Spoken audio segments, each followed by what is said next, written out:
بسم الله الرحمن الرحیم. السلام علیکم ورحمة الله وبرکاته. غواړم د یوې مسلې ته اشاره درته وکړم، هیله ده چې تاسو دا مسله زده کړئ او درسره شریک کړئ مخ ته. دا یو فقهي مسأله ده چې آیا علم فرض دی که مباح دی. د فرض او مباح تعریف به یو ځل درته وکړم چې تر څو مثال په خلاص سي، بیا به مخ ته ځو. فرض هر هغه حکم ته ویل کیږي چې فقط په قطعي دلیل سره ثابت وي، یا قطعي الدلاله یا قطعي الثبوت وي، دې ته فرض ویل کیږي. زموږ اصولین دې ته داسې وایي: ما ثبت بدلیل قطعي لا شبهة فيه. په یو داسې قطعي دلیل به ثابت وي چې شبهه نه وي پکښې. شبهه دا معنا چې احتمال نه وي پکښې موجود، احتمال د غلط یا اصلي کې دا احتمال دې ته ویل کیږي په اصول فقه کې. لکه اوس مثلا حدیث د خبر واحد چې دی، دا یو سړی را نقل کوي، صحیح ده، نو احتمال شته چې دا حدیث ده هیر سوی، هو دغه احتمال وایي هیر سوی غلط را انتقال کړي، دا احتمال لري، هو د احتمال سره موجود دی، ځکه دې ته قطعي نه ویل کیږي. اوس راځو مباح ته. مباح هر هغه حکم ته ویل کیږي چې هغه باندې الله جل جلاله تا ته اجازه درکړي، کې کوې کې نه کوې. په اصولي لحاظ ته اختیار وایي یا تخیر پکښې موجود دی په کولو او نه کولو. اوس دلته یو مسله ضروري ګڼمه چې علم که داسې تقسیم سي چې یو فرض علم دی، یعنې عین پر هر شخص باندې، یو کفایي علم دی چې دونه افراد باید وکړي چې د ټولو غړي په ادا سي. عین علم دې ته ویل کېږي لکه عقیده، دا پر هر شخص باندې فرض عین دی چې باید دی الله وپېژني. ایمان بالضرورات چې ورته وایي، یا ما هو معلوم من الدین بالضروره. زه د فقهي اصطلاحات ځکه وایم ځکه زما سره دلته ملایان دي، برا بیا جنجال سره کې ځکه زه فقهي اصطلاحات وایم. نو دغه پر هر شخص باندې فرض عین دی. دوهمه مسله هغه د عباداتو ده، دا هم پر هر شخص باندې فرض عین دی چې دی د عبادات ذکر لکه لمونځ، روژه، زکات، د ارکان خمسه چې دي خصوصا. دا اوس عقاید او ما هو معلوم من الدین بالضروره، دا پر هر شخص باندې د کل فرض عین دی. اوس راسو یوې مسلې ته بل چې هغه فرض کفایي دی چې هغه په عموم تعلیم کې داخلیږي.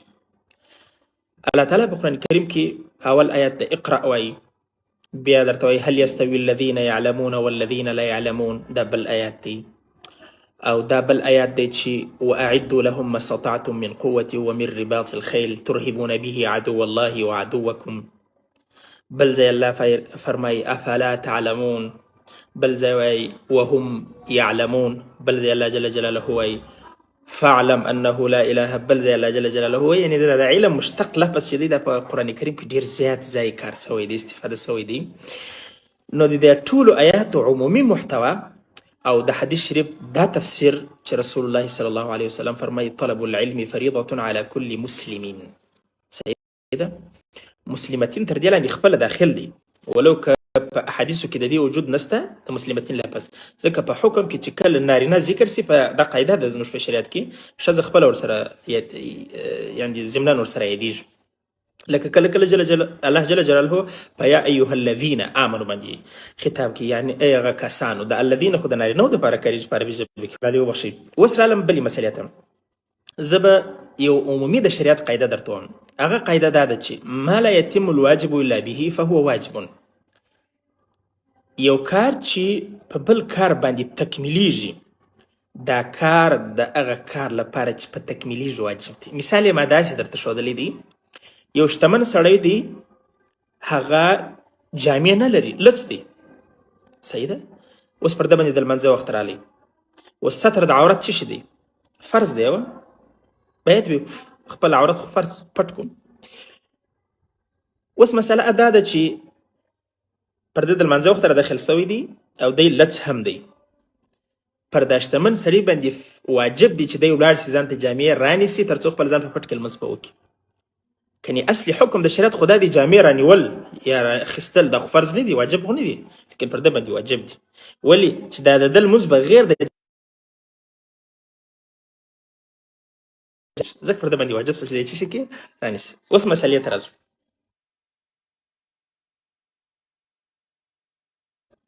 الله تعالی په قرآن کریم کې فرمایي واعدوا لهم زه دا یو آیت درته وایم آیتونه خو ډېر دي خو دا یو آیت به درته وایم واعدوا لهم ما استطعتم من قوة ومن رباط الخيل الله تعالی فرمایي امر دی ګورئ امر د وجوب افاده کوي چې قرینه ونه لري الله تعالی وایي واعدوا لهم ما استطعتم من قوة وایي تاسې د دې کافرانو یا د خپل دښمنانو لپاره چې جګړه ورسره کوئ هغه څه تیار کړئ چې تاسو په وس ما استطعتم ما استطعتم دا معنی چې تاسو په وس ښه اوس سوال دلته دا دی چې په نن سبا جګړه کې کوم آلات استعمالیږي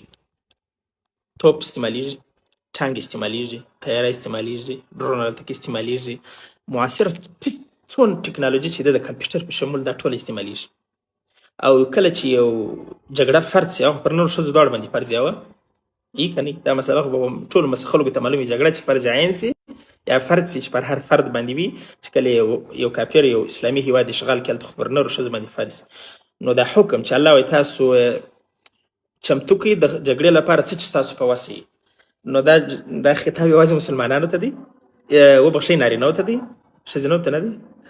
ښه اوس موږ توپ ټانک دا څه چیرې زده کړو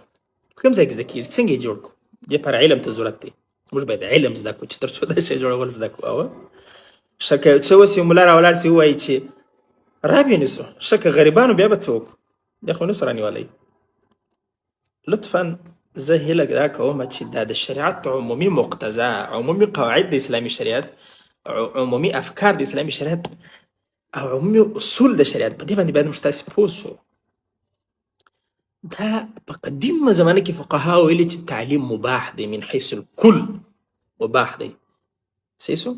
ځکه په هغه زمانه کې د حرفي یا د کار خلک شو محدود وه یو څو افراد پکې توره وه چې زغره و یو څو شیانو خلاص نور شي ته ضرورت نه ځکه خو امام غزالي رحمه الله وایي دا مخکې ما تاسو دا قصه کړې وه چې د خپل شاګردانو ته یا د خپل وخت کم مسلمانان چې هغو ته غصه سو ویل تاسو ډېر ښه کار نه کوئ په اعتبار باندې دا عیب دی ستاسو لپاره چې کافران راځي زموږ ستاسو د ښځو عورت ګوري عورت او موږ تاسو ټول دیني علم زده کوو خو طب نه زده کوو امام ابن عابدین رحمه الله لیکي وینبغي دا الفاظ دي وینبغي دا لازمه ده یا ضروري ده چې ښځه د طب علم زده کړي لاندې بین القوسین ورته لیکلي وینبغي یعنی یجب واجب دی اوس که دغه سوال راپورته کړو چې تعلیم مباح دی نو دا واجب څنګه سو دا خو هم طب دی دا خو فقهي اجتهادات موږ تاسې باید سر خلاص کړو په علم باندې په اسلام باندې چې دی دا فقه د اسلام چې دی دا د هرې زمانې د هر زمان او مکان لپاره دی او دا هیڅ ضرور نه ده چې یو وخت یو عالم په یو زمانه کې فتوا ورکړې د هغه د 21 یا 22 پیړۍ لپاره هغه یعنی وچلیږي په 20 یا 22 پیړۍ کې دا ضروري نه ده ځکه زموږ فقها لیکي چې د وخت حاکم باید مجتهد وي یعنی څوک چې امیر المؤمنین هغه باید مجتهد هم وي ورسره وصیت چې څوک قاضي هغه باید مجتهد وي هدایه دا لیکلي دي دا ولې لیکلي دي ځکه هره زمانه چې تغییریږي هلته تغییر د چې څه راځي د احکامو راځي دا زموږ په اصول الافتاء کې یوه اساسي قاعده ده وایي الفتوى تتغیر الزمان والمکان فتوا د زمانې او د مکانې په اساس باندې تغییریږي یعنی چې زمان تغییریږي فتوا هم تغییریږي چې مکان تغییر سي فتوا تغییریږي ځکه ما تاسو ته په مثال کې ویلي وه چې امام شافعي رحمه الله چې په عراق کې و یو مذهبي و چې مصر ته رالي بله مذهبي و ده ته باره څه شي وایي مذهبي قدیم او مذهبي جدید صحیح سو نو ډېره مننه در څه کوم ما دا مسله غوښتل تاسو ته یې واضح کړم تاسو به یې شیر کوئ نو تاسو دا مسله زما ویډیو در سره شیر کړي لطفا زما په دې برعکس زما سره ډېر څه دي د علم په بحث کې ولې دا زما یو خاص شوق دی د دې سره د علم سره خوند راکوي ځکه زده کوم هم او په اړه ډېر دلایل هم لټوم او په سرتېر سره په معاصر زمانه کې یعنی د انسان د جوړښت چې دی د علامه دکتور ابوزحیلي لیکلي دي په د اسلام کې د نړیوالو اړیکو په نوم باندې د چې کوم کتاب لیکلی دی العلاقات الدوليه